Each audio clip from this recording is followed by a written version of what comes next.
Hi, Jonathan. Thank you so much for joining us at Writing Workshops for this interview. You've been so interesting to learn about, and I think that your perspective is so timely. And I, for one, am so excited about your course. In fact, I learned about writing workshops first by reading about your course on spiritual nonfiction. So you have a very special place in my writing life and in my writing workshops relationship. Yeah, well, that's wonderful to hear, Danielle. Yeah, thank you for having me. Yes, and I think you have such an interesting perspective on work. And Uh-huh. so I wanted to start off. I know you probably have heard this quote by William Faulkner, but essentially it is, we can't eat for 8 hours a day. We can't make love for 8 hours a day, but we do work for 8 hours a day. Can you speak Yeah, to us a little bit about man's kind of innate desire and passion for work? yeah. I mean, we can work for 8 hours. We can work for many more than 8 hours a day in many cases. And yeah, I mean, I think that there's this kind of, I don't know, paradox that we have about work. Um, I mean, on the one hand, we do have that innate desire and passion for it that you mentioned. You know, people like to work. They willingly work long shifts many times when they don't have to.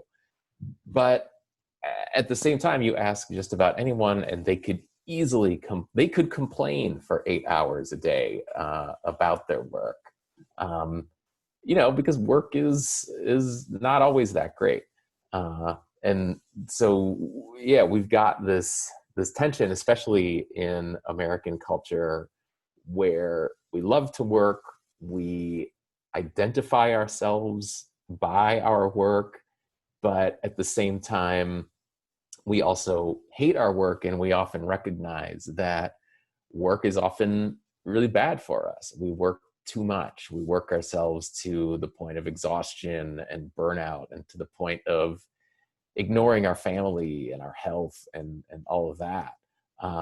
And I think that, in that paradox, or in that tension, is a lot of possibility for interesting ideas. And that's kind of, where a lot of my writing comes out of. Yeah, interesting. And how did you first become really interested in burnout? I mean, I know you talk about experiencing it, through your work as a professor, but what was kind of the turning point for you where you just realized that this was not just a personal experience, but this was something happening throughout the nation? Yeah, it kind of started the other way around. Yeah, as you mentioned, I was a college professor for 11 years. That was my dream job. I graduated from college. I went straight to graduate school. I did not go straight into my academic job. I was a parking lot attendant for a year first. But I dreamed of being a college professor, and I taught theology. Hmm. And I got my dream. And about halfway through that time, I started to get really interested in work as a moral and spiritual problem. Um, Theologically speaking, you don't have to go too far into the Bible to see that paradox of work that we were talking about a minute ago. Um, the first human beings, they live in the garden, and they disobey God's command, and the man is commanded to work. Like, work is going to be your punishment. um, and so I started to think about, work as a moral and theological problem, and I taught classes on it, and I did research on it. Um, and then I kind of became what I was studying. My own work became a moral and spiritual problem, and just a psychological problem. um, I very much felt that paradox of, on the one hand, I have my dream job. On the other hand, I kind of hate it. And my experience on the job became worse and worse. My health became worse and worse. I uh, had less and less motivation just to get out of bed and go to work every day. And at some point it got so bad that I quit. And I was only able to quit because my wife, who is also an academic, got a job in the Dallas area. I was living in Pennsylvania. Well, we were both living in Pennsylvania at the time. She got the job here. I was like, great, I'm out.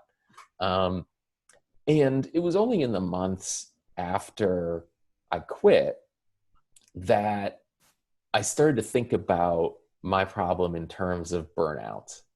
It just, hadn't occurred to me to explain what was going on in those terms before. And as I did more reading and research on what burnout is, it just made more and more sense of my experience. And I saw, so like I say, it was kind of the reverse. Like I realized that I was not alone. There is a term for what happened to me. And so I started to think through and understand my story in those terms. And that's been, like you say, a big focus of what I've been writing about in the past 4 or 5 years or so. Yeah, and I think what really stood out to me about a lot of your writing, because I did, read about your time up in Pennsylvania and your teachings and stuff, but it's kind of the opposite of, I think, a very common conversation about, discipleship and work. Being a good, devout Christian means that you also are doing your work, you're putting your hand to the soil or something. And so how have you kind of merge together those two concepts of your spiritual faith and your perspectives on work? Yeah, I mean, I think that, you're right that in a lot of American Christianity, there is this very straightforward association that, being a good Christian means being a good worker. Mm-hmm. And, we have this Protestant work ethic where, being a good worker is your means of demonstrating, your moral worth or your obedience to God. Yeah. Yeah, exactly. Well, I mean, ultimately, is that you are among the elect, right? And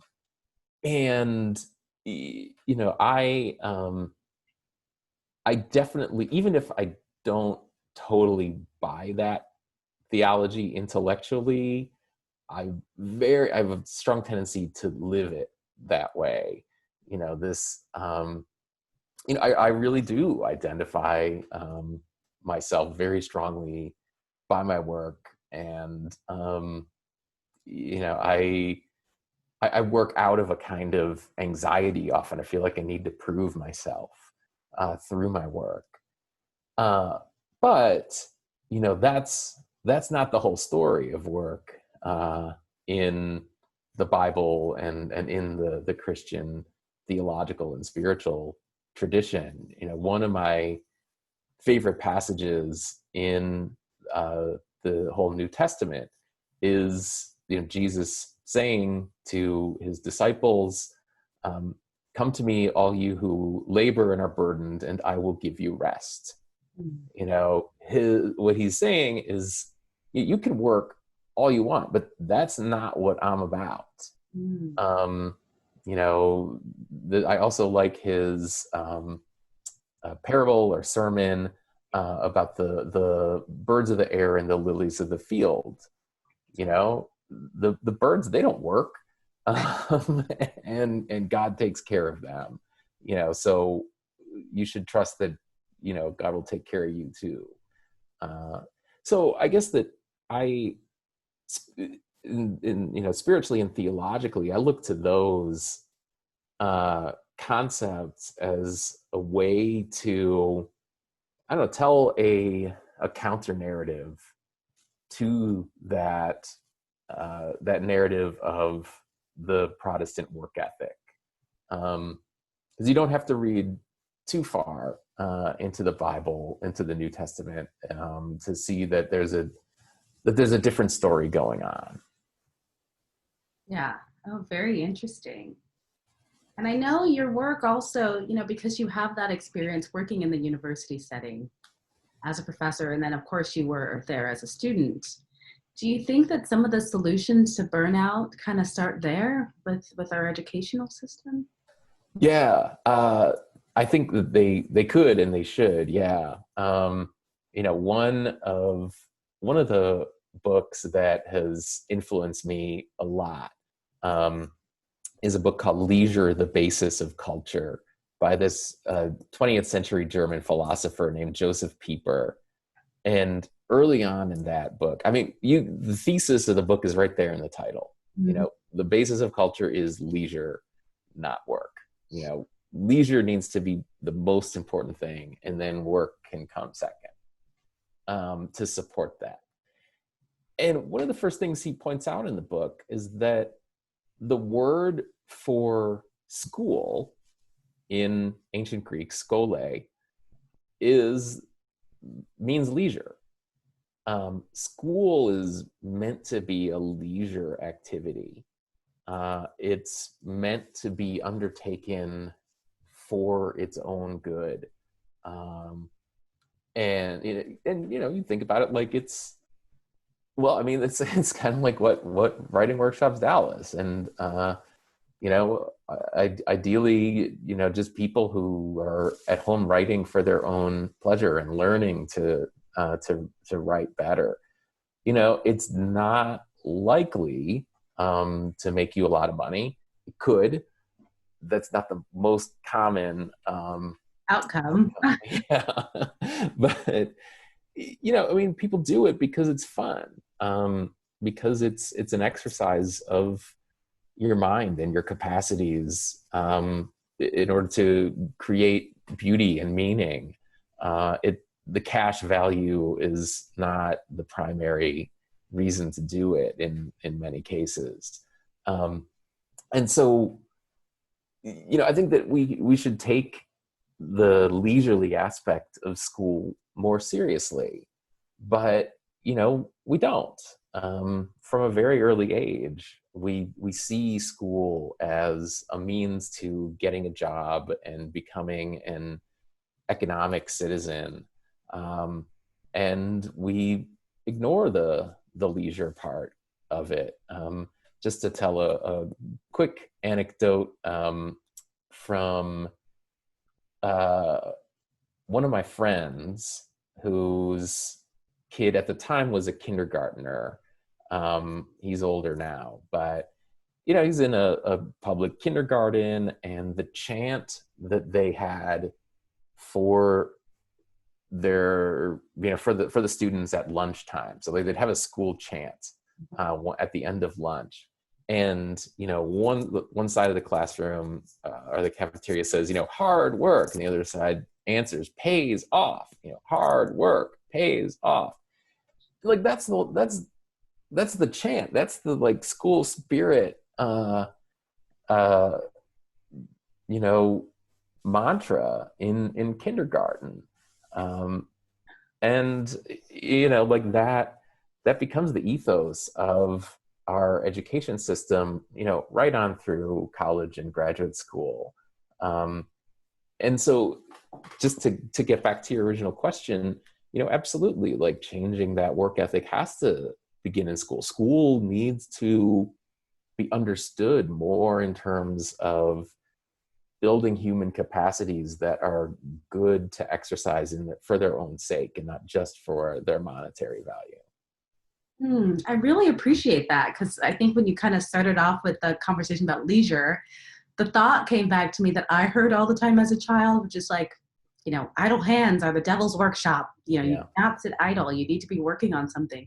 But to look at work not as this, toil and hardship, but something that's enjoyable, to just do work as a means of creating beauty and expanding upon yourself. I think that's such a beautiful perspective change. Yeah. And so that brings me to talk about your writing. You are a very known writer. You've produced so many beautiful publications. And how have you managed to not have it turn into work as we know it? Yeah. Well, and part of it is, my career as a writer is what I did after burnout. So like the first, like I sort of flamed out in one career, and writing was a thing that I undertook as a response to that, so that I wouldn't burn out again. Uh, and writing, it definitely, it is, it is a career, it is work. I try to approach it differently though than I did my academic career.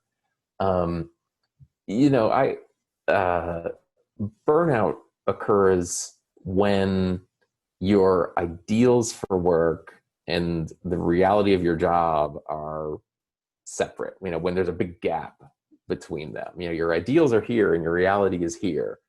And in that space is where burnout occurs. And, when I got into my academic job, my ideals were way up here. I was going to be the greatest teacher and the greatest scholar, and I was going to transform the lives of my students and all of this. But the reality is that, you have to clock in and teach for so many hours a day and be on these committees, and the students, are often unwilling to do the things that you believe they should do. And, so like the reality is down here. It doesn't live up to the ideals. And you can work like that for a while, but you definitely can't work like that for 11 years. You're going to be harmed psychologically, and you're going to find your motivation is going to diminish, and like you're going to be a jerk to other people, and like all of that was true for me. In writing, I don't know, I think I still have pretty high ideals for writing, but the reality is closer to my ideals. I work by myself, at the pace that I want. I don't have to go to committee meetings because there just aren't any. If there are worries about budgeting, they are totally my worries and my problem to solve. So, and I probably, don't write at the pace of other people who are making, well, frankly, a lot more money, doing what I'm doing. I couldn't do what I do if my wife did not have a really good, stable career with good health insurance. She's the one who, I rely on a lot economically. And so there's not a lot of pressure on me to make as much money as possible writing. And I think that when that pressure does hit a writer, then the risk of burnout becomes greater. When they have to be more responsive to their editors, if they have to crank out 2 or 3 stories a day, they're going to find that, that gap between ideal and reality is going to grow. They wanted to, tell stories and pursue the truth and all of this. And like the reality is they're writing, clickbait garbage, Yeah. several times a day. That's when burnout is more likely for a writer. And I have, decided that I don't want to do that. I don't want, I hope I don't have to. But I think that's where the risk would really come in. Yeah. You're pretty forthcoming about, your time in Pennsylvania and the community that surrounded that area, and Mm-hmm. also your time at work. As a nonfiction writer, how do you decide, how much to reveal about those conditions? And did you get any pushback from your fellow professors who worked with you during that time when they read about your experience with burnout and your experience working at the university?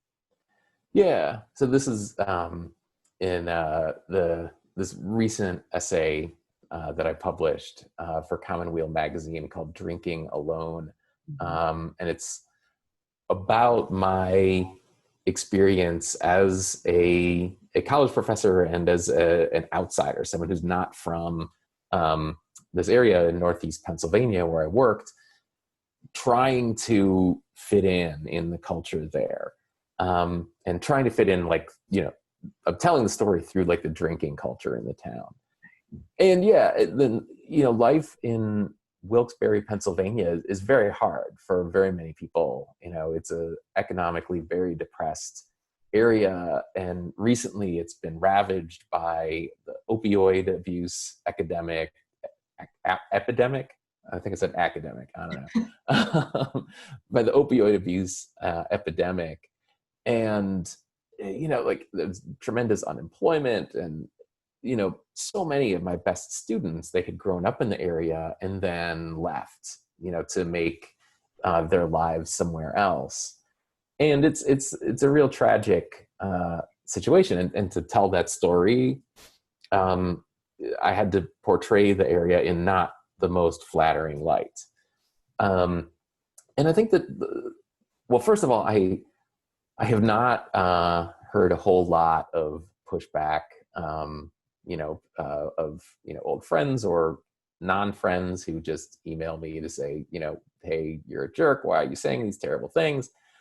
Surprisingly, I have not gotten much negative feedback on the article. And one way that I think nonfiction writers can deal with that, deal with the fact that, as a nonfiction writer, your job is to tell the truth. And the truth is not always pretty. And, to tell a compelling story and a believable story, you often have to address things that are negative. You can't portray everything and everyone in a really positive light, because, their actions maybe aren't so positive. One way to deal with that, and this is something that I've learned from one of my favorite writers, the essayist Megan Daum, whose essay collection, The Unspeakable, I think came out in 2014, is one of the books that I go back to very often to remind myself of how to write. But what Daum says is that a writer, a nonfiction writer, earns the right to be critical of others, to shine a critical light on others by shining that light even more intensely on themselves. So, you need to get the reader, you need to get the reader to trust you. And, you need to not come across as, judgmental, I suppose. And one way you do that is by judging yourself even more harshly. You have to be willing to look like a jerk in your own story. Because paradoxically, that actually gets the reader on your side and will say, okay, well, this person is willing to admit their own failings. So, I can trust what they're saying about others. And other people don't look like, they don't look as bad if you've made yourself look bad. So I guess like that's a long way of saying that, as in fiction writing, you're creating a character and a persona, and the personal essayist is creating the character of themselves in their essay. And that character is not the be all and end all of who I am. The persona that I present in my work is probably not who I really am.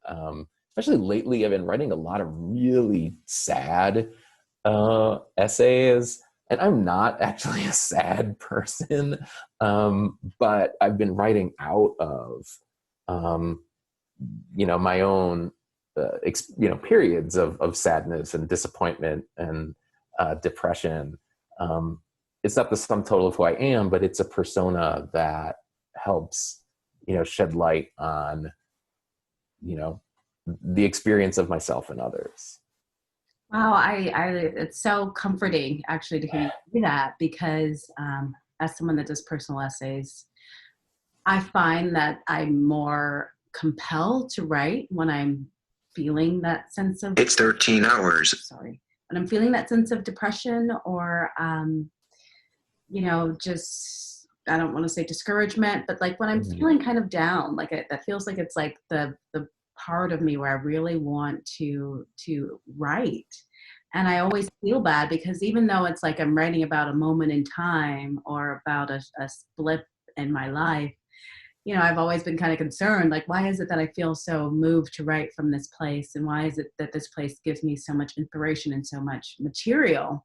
But I love to hear you say that you've also realized that it's something that happens for you at some point, and that you just kind of accept that it's not the total sum of who you are. And the people that know you know that, but you can still release work without, feeling, like maybe it might be a bad impression, or that people that read it may get the wrong impression about you. So that's very helpful. Yeah, exactly. And I think that maybe why the reason that we find ourselves writing from, sadness and disappointment is that, any story, fiction or nonfiction, needs conflict. There needs to be, like your character, whoever that character is, even if the character is yourself or someone else, the character has to want something. The character has to have a goal, and there have to be obstacles in the way of that goal. And when we are really happy and fulfilled, those are the moments when, well, we've attained our goals. We don't have that inherent conflict. So we might maybe need to tap into the more difficult moments to find a conflict that can drive a good story. Wow. You know what? That makes me so much more grateful for all of the obstacles and conflicts that I've had in my life. It's Sure. such a depth to work from. Yeah, absolutely. That makes me think. So you have this interesting niche of spiritual nonfiction. How does your faith affect your writing? And why do you think spiritual nonfiction is a skill set or a writing form that needs to be more deeply explored? Yeah, I mean, for me, having studied a lot of theology and taught theology, the intellectual side of faith is really big for me. And so when I look around the world, I see theological problems in it. So in work, or like why you're, unhappy or happy in your work, I think about, okay, well, what does that mean theologically? How does that integrate with, someone's religious commitments? And, so I'm a Roman Catholic, and, that's like a big part of, how writing and spirituality work for me. Like, I'm thinking about the theology, and, in my writing, I'm sort of working out theological problems through, story and through reflection on those stories. And I think that, I have to remind myself that spiritual life is not only theology. It's not just intellectual, it's also bodily, it's emotional, it's experiential. And so I'm kind of, always trying to remind myself, that stuff is part of it too. That the communal aspect is there, and I've written a little bit about this, how like I go into a situation, expecting, expecting one thing kind of like theologically. So like I wrote this essay about going to this midnight mass in a horrible snowstorm in Buffalo, New York, where I grew up. And, you know, going in expecting the mass to be, you know, to fulfill my theological expectations. And it totally failed to fulfill those expectations. But at the end of the mass, I walk outside and there was a snowball fight. It's kind of broken out. And I realized that, oh, I had the wrong expectations. You know, the snowball fight was as much a celebration of Christmas as the mass itself was. And yeah, so I was kind of ignoring, you know, the communal role, or the role that the community plays in all of that. So in any case, that's kind of how it works for me. And spiritual nonfiction generally is, you know, I mean, all of us have spiritual commitments of one sort or another. You know, even if we don't identify as religious people, we are shaped by we're for one thing, we may be shaped by the religious traditions that we're rejecting, but we also have thoughts about, you know, non-material reality in our lives. And the things that explicitly spiritual writers write about are often also relevant to, you know, more secular writers. Just as a quick example, you know, mention again, Megan Daum's book, The Unspeakable. You know, I read that, I think I read it like 3 times one year. And one year I read it at this Benedictine monastery in New Mexico. I had my Kindle with me and I was like, what do I read while I'm here at this, you know, isolated monastery on sort of a retreat? And I turned to Daum and I read the book. I mean, Daum, you know, would probably, you know, she does not describe herself as a religious or spiritual person, but the book had so much resonance for me spiritually in that context, because she's addressing really important questions of meaning at midlife, which is, you know, where I was at the time. And I guess I still am, but, you know, so I guess the point is that even writers who are not identifying as religious or spiritual are often addressing spiritual concerns. And they're doing that by by doing like the essayists, you know, the move that's at the heart of really good personal essay writing, and also really good narrative journalism, which is, you know, you bring the reader into a scene, you know, through excellent observation and description of people and actions and locations and all of that. But then you pull back and reflect on what that means in light of something else, something you've researched, or, you know, questions you have, or something like that.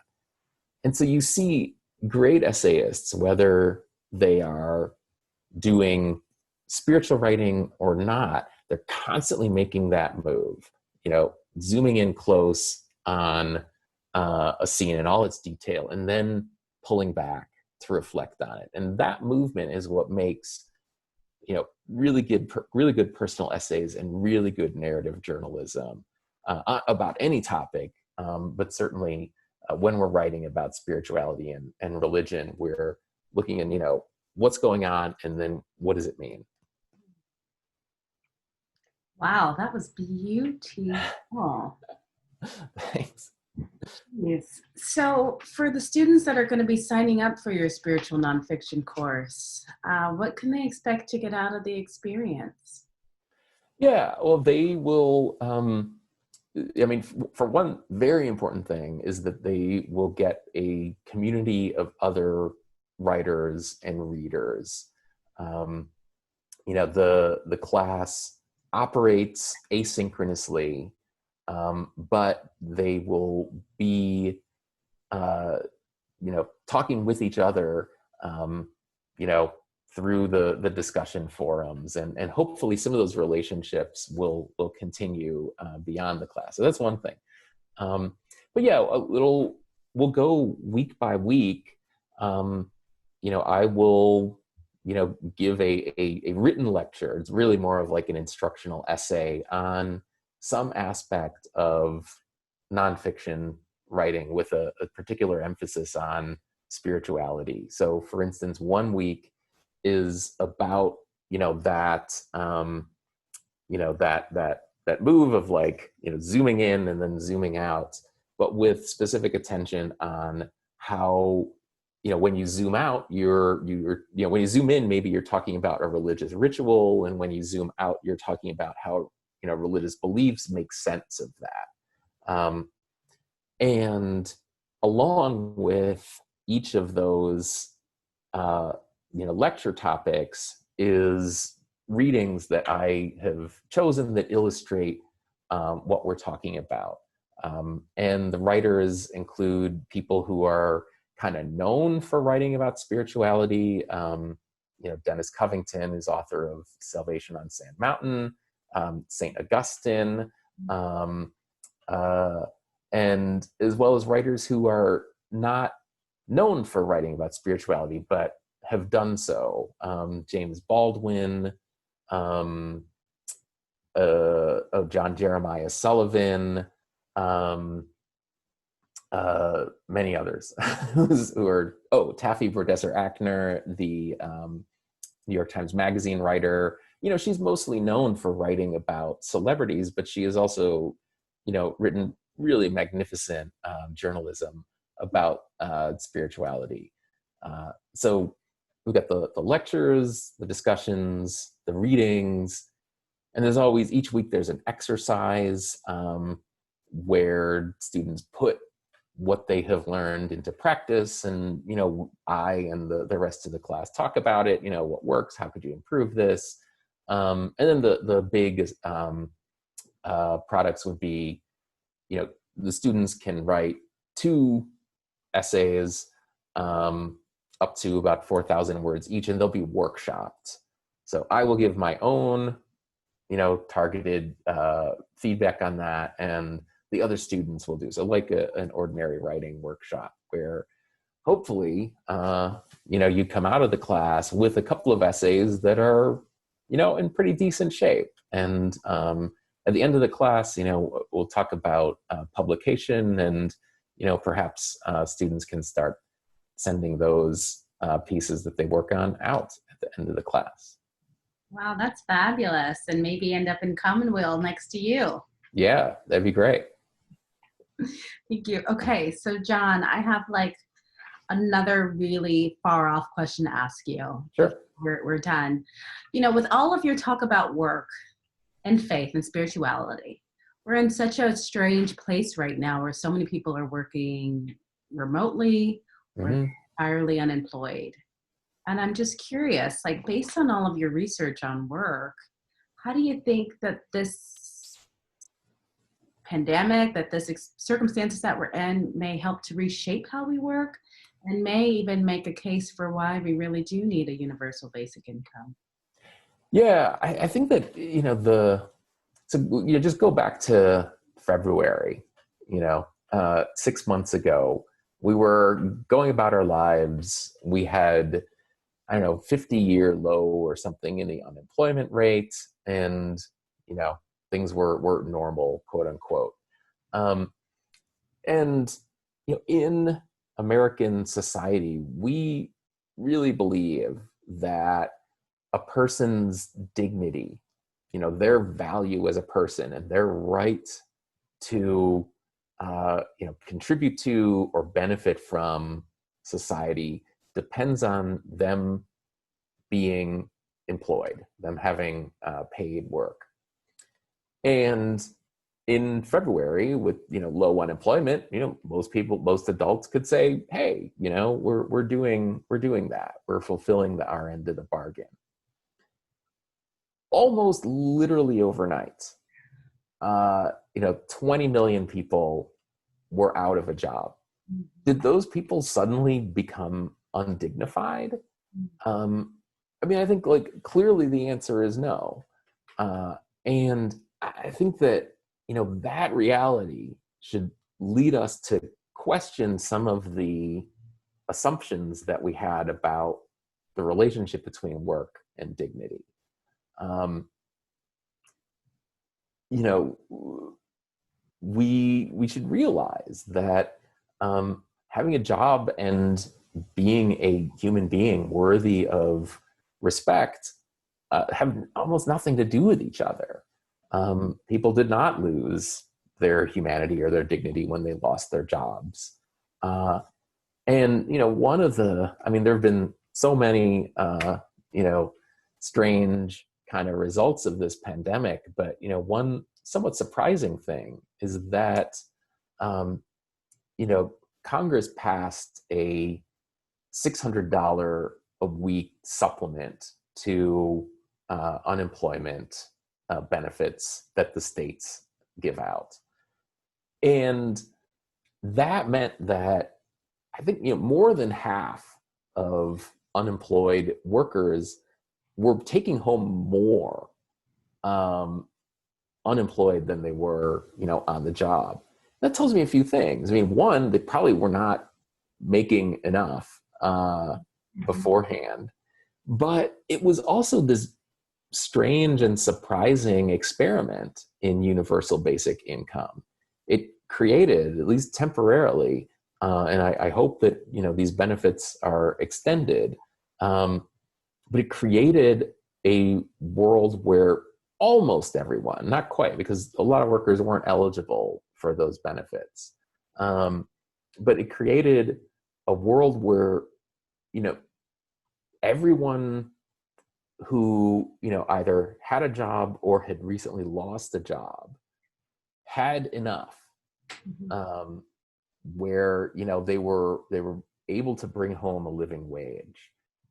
And it took this catastrophe to get us there, and it may not last, but it offered us a glimpse, like we could really do this, and people's lives would be greatly improved if for instance, like people, if people are sick and they know, okay, well, I don't have to go to work. My family will still be fed even if I don't go to work. And if a worker can make that decision, then they're not going to get other people sick at work.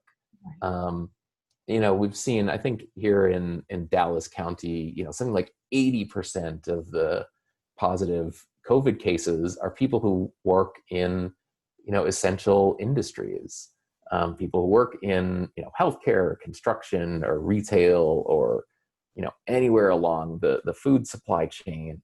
Those people are called essential workers for a reason, but if they had the confidence that, okay, I, need to take a couple weeks off, and my family will be provided for, and then once I'm better, I can go back to work. We might have had a better chance at, stopping the spread of the virus.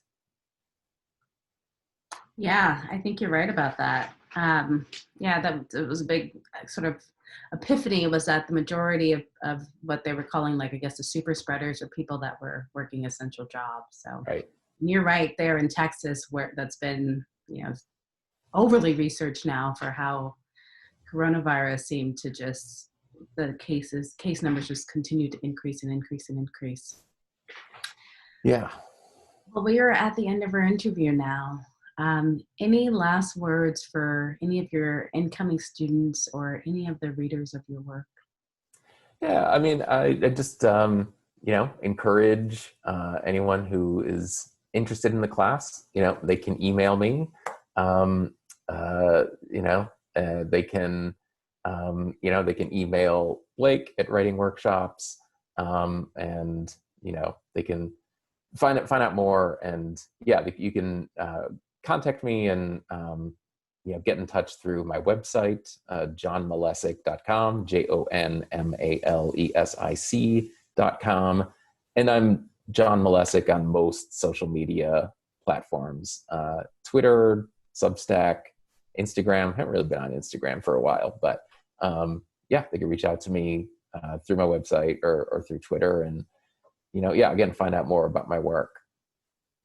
Oh, well, thank you, Jon. It's been such a Yeah. pleasure to chat with you. Yeah, thank you, Danielle. It really has been. I know. I feel like I can go on for hours because I just want to keep finding out everything that you think is like the biggest ethical and theological concerns in the nation. But I guess we could save some of our questions for another call. Yeah, absolutely. Anytime. No, well, thanks, Jon. I hope to get to speak to you again sometime soon. Sure. Yeah. And enjoy your course. Yeah. Thank you. Yeah.